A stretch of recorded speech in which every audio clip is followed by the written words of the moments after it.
Hello नमस्ते it's me सना। म चाहिँ क्यापिटल अफ नेपालमा बस्छु।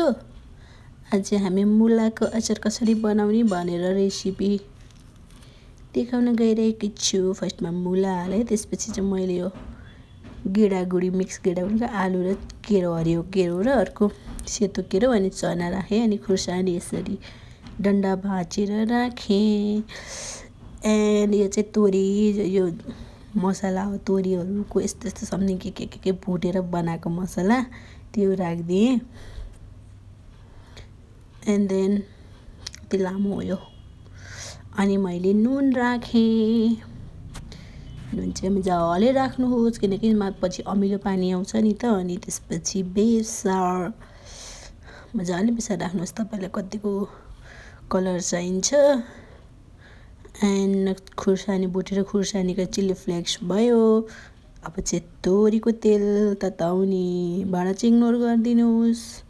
तोरीको तेल ततेपछि लगाएपछि चुइँ राखिदिनुहोस्, मजाले राखिदिनुहोस्। यो तेल चाहिँ स्किप गर्न पनि सक्नुहुन्छ, तेल कम्पलसरी छैन। एन्ड देन मलाई खासै मन पर्दैन, मैले यति चाहिँ राखिदिएँ। अनि मजाले म्याक्स मजाले म्याक्स गर्नुहोस्। अनि एउटा पानी नभएको सुकिलो भाँडामा अचार यसरी मिचिन वरनदेखिको बल राखेर थिची राख्नुहोस्।